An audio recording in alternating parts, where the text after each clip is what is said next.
every hydroponic system that you're going to come across, every hydroponic method, they're going to have these 5 things in one way or another. You're listening to How to Hydroponic with Ryan and Tessa. So this is episode 3 of our first season, and we're going to share all about how to build or what components you need in a hydroponic system. So there is 5 things every hydroponic system has, and we're going to tell you what they are and the purpose they have.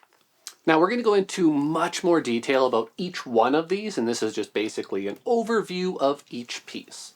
So number 1 is your light. So plants need light to grow, and they especially rely on certain wavelengths of light that correspond to different colors. So light is made up of a whole bunch of different wavelengths, and we recognize ones typically between the color spectrum. For plants, they're interested in ones in the red and blue spectrum.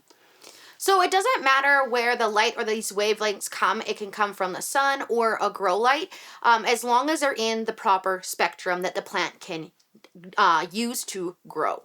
So grow lights, they're actually specifically designed to emit the right wavelengths for the plants that ensure that they're going to grow indoors, and it gives them that kind of bright balance or food, but not usable light that they can use for photosynthesis. So the second thing that every hydroponic system is going to need, or it's required if it's going to be a hydroponic system, is some form of water distribution. So you need a way for this water and nutrient solution to be able to get to the plants. Now this can be done what they call passively. So that's without any pumps or any electrical device or mechanical device moving the water. This is typically done in like a wicking method or a capillary method. It can also be done using what they call active systems, and that's using a pump or some sort of mechanical energy to move the water around. The third thing that every hydroponic system needs is going to be a way to oxygenate the water. So plants need oxygen in the water for a whole bunch of its functions and to absorb nutrients, and so you want to make sure you provide it. Now, again, this can be happening 2 ways. Passively, which is without electricity, as explained before, and this is just done normally by the water naturally running, either through the style of a waterfall, or it's just a natural turbulence happening, or it can happen actively, and that's mostly through aeration. And so you're going to have a pump that just pumps air into the water, and that forces it in the water, and the plants can use it that way. The fourth thing that a hydroponic system's going to need if you want to succeed is going to be nutrients. So first and foremost, you want to make sure that you're using hydroponic nutrients. These are specially formulated to have all of the macro and micronutrients necessary for a plant to grow. And it's not, they assume that, say, if you're going to use a soil fertilizer, that it's going to have all of the micronutrients in the soil. With hydroponics, because we're starting with just water, we have to add all those little micronutrients in it, as well as it tends to be more soluble in water, so then it's going to evenly distribute to all of your plants. Yes, and the purpose of nutrients is probably self-explanatory, but it is just the food for the plants. And so you want to make sure you provide that, or your plants aren't going to grow. They can't just survive off of water. The fifth and last thing that every hydroponic system is going to have is going to be grow media.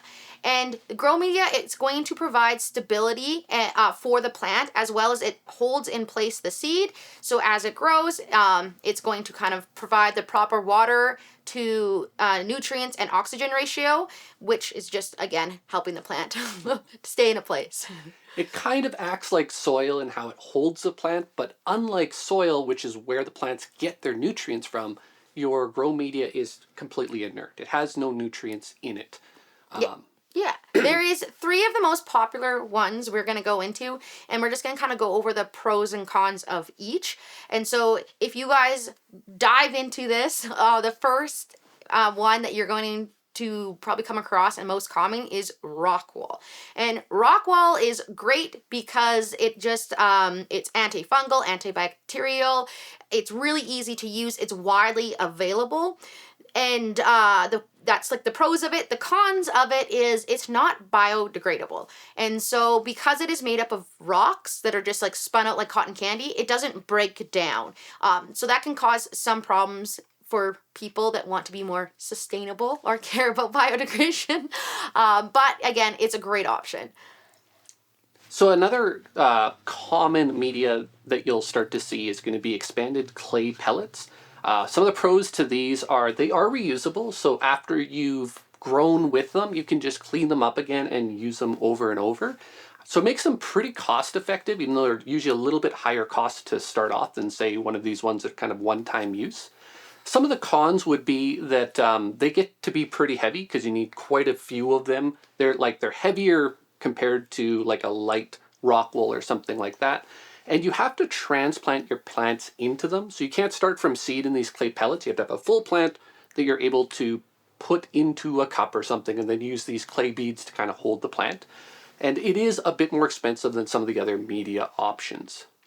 And the third option is hemp, and we're going to give you an organic option. So hemp is completely biodegradable, and it's good that it's biodegradable.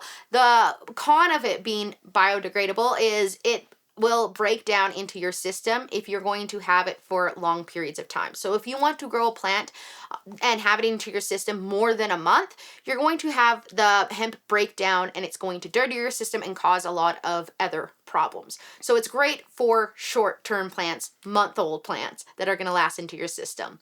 The other con with hemp is it doesn't have a consistency to it. It's kind of all over the place. So sometimes it's packed very tight, sometimes it's very loose, and it's all like there's really no consistent way to get the exact same plug every single time.